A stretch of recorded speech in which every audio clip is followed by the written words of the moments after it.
আসসালামু আলাইকুম রহমতুল্লাহি ওয়া প্রিয় দর্শক শ্রোতাবৃন্দ, আপনাদেরকে স্বাগত জানাচ্ছি। আমি মোহাম্মদ মুস্তাফিজুর রহমান। আজকে আমার যে আলোচ্য বিষয়, একটি ইস্যু নিয়ে আলোচনা করতে চাই। সেটি হলো ব্যক্তি প্রতীক না ব্যক্তি গুরুত্বপূর্ণ। এটি সমসাময়িক রাজনৈতিক পরিমণ্ডলে খুব জোরে সোরে আলোচিত হচ্ছে। একটি নোম্যান্স ল্যান্ড থেকে একটি নির্মোহ আলোচনা করবার অবকাশ রেখেই ইনশাল্লাহ সামনের কথাগুলো বলবার চেষ্টা করব। প্রথমেই আসা যাক প্রতীক নিয়ে। যদি প্রতীককে আমরা চিনতে চাই, তাহলে আমরা আমাদের দেশের প্রেক্ষাপটে আমাদের দেশকে উদাহরণ হিসেবে রেখে আলোচনা করতে চাই।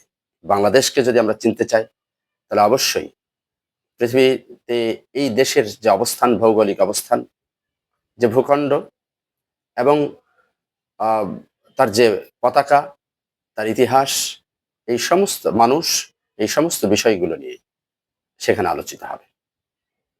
তো সেই জায়গায় প্রতীক একটি গুরুত্বপূর্ণ ফ্যাক্টর। বিশ্বের মানচিত্রে বাংলাদেশ নামক যে রাষ্ট্রের অভ্যুদয় ঘটেছে, এই অভ্যুদয়ের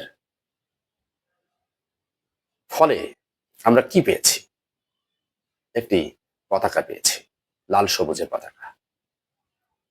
এই পতাকা দিয়ে বিশ্বের দরবারে চিহ্নিত হয় এটি বাংলাদেশের পতাকা। এটি গেল একটা দিক। আরেকটা দিক যদি আমি বলি, যত এই যে পৃথিবীতে কন্টেম্পোরারি যে যুদ্ধগুলো হচ্ছে, ক্ষমতার যে দ্বন্দ্ব,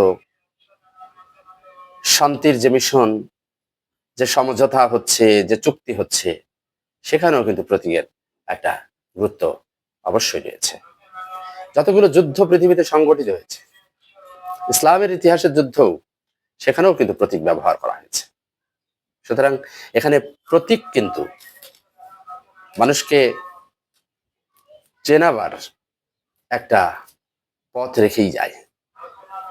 এই পর্যালোচনায় আমি এখন আহ ইতি ঘটিয়ে ব্যক্তির তথা মানুষের গুরুত্ব, এই বিষয় নিয়ে দু একটি কথা বলতে চাই।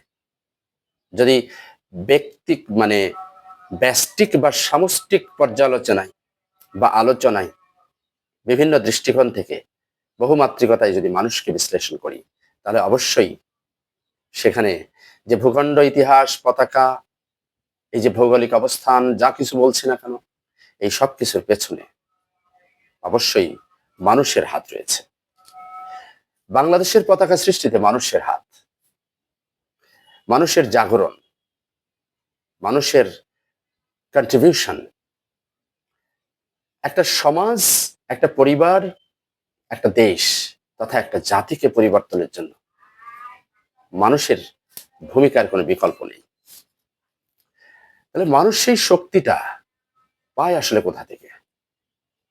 মানুষ যে বিবেক দ্বারা পরিচালিত হয়, বুদ্ধি দ্বারা নিয়ন্ত্রিত হয়, তার সমসাময়িক বাস্তবতার পরিপ্রেক্ষিতে নানান নলেজ বেসড হয়ে, নলেজ সমৃদ্ধ হয়ে, এনরিচড হয়ে সে এই দেশ বা জাতিকে আলোর দিকে এগিয়ে নিয়ে যায়।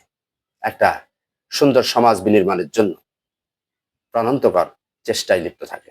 সেই দিক থেকে অবশ্যই মানুষের ভূমিকা অবশ্যই রয়েছে। যেহেতু দুটো দুটো দুটো দুই ব্যাপার আর কি এখানে। আহ বিষয়টা এরকম যে পথ পথিকের সৃষ্টি করে না, পথিক পথের সৃষ্টি করে, পথিকই পথের সৃষ্টি করে। তার মানে আমরা একটা বাংলাদেশ পেয়েছি, একটা পতাকা পেয়েছি, এটি যেমন আমাদের জন্য গর্বের, অহংকারের, তেমনি ভাবে অবশ্যই যাদের মধ্য দিয়ে এই পতাকা আমরা পেয়েছি, তাদের যে আত্মত্যাগ, তাদের যে আত্মাহুতি, এটিও অবশ্যই বেশি গুরুত্বের দাবি রাখে বলে আমার কাছে যেটা মনে হয়।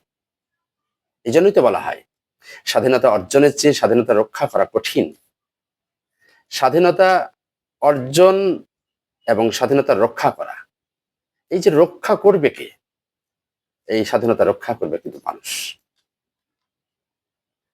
আরেকটা উদাহরণের সাহায্যে যদি বিষয়টা বোঝায়, যে এই যে যে ইউনিভার্স, যে প্ল্যানেট, মানব জাতি, জিন জাতি, এই যে মানুষ এবং জিন জাতি যে আল্লাহ সৃষ্টি করেছেন, আল্লাহ বলছেন কোরআনে, ওমা খালাকতুল জিন্না ওয়াল ইনসা ইল্লা লিয়াবুদুন, আমি মানুষ আর জিন জাতিকে সৃষ্টি করেছি তার ইবাদতের জন্য। তাহলে মানুষকে সৃষ্টি করা হয়েছে, জিন জাতিকে সৃষ্টি করা হয়েছে। তো মানুষ অবশ্যই এই যে আল্লাহ তাআলা একটা সংবিধান দিয়েছেন, কিভাবে চললেই জগৎ আলোকিত হবে, কিভাবে মানুষ আলোকিত হবে, কিভাবে একটি পরিবার বিন্যস্ত হবে, কিভাবে একটি সমাজ, একটি জাতি, এই পৃথিবী সুন্দর হবে, সেটির জন্য ইনস্ট্রাকশন দিয়ে দিয়েছেন।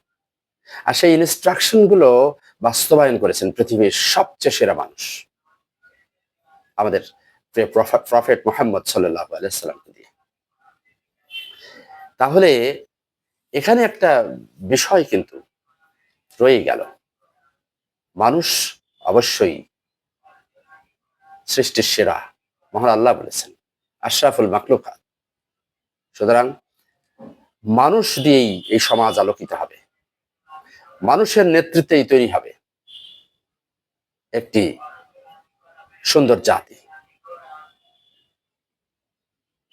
সেই ক্ষেত্রে আমি নজরুলের কবিতার একটি অংশ দিয়ে শেষ করতে চাই আজকের এই নির্মোহ আলোচনাটি। সেটি হচ্ছে, আমরা যদি না জাগি মা কেমনে সকাল হবে, আমাদের জাগরণ ঘটতে হবে। মানুষের যে শক্তি, সেই শক্তি তার যে মন থেকে উচ্চারিত হয়, সুতরাং সেই জায়গাটাই আমাদের পরিবর্তন নিয়ে আসতে হবে। অন্তঃসত্ত্বার যে পরিবর্তন, সুন্দর নির্মোহ পরিবর্তনের মধ্য দিয়ে নির্মোহভাবে আমরা এগিয়ে চলব সুন্দর, সুখী, সমৃদ্ধ বাংলাদেশ বিনির্মাণে। আসসালামু আলাইকুম ওয়া রাহমাতুল্লাহি ওয়া বারাকাতুহু।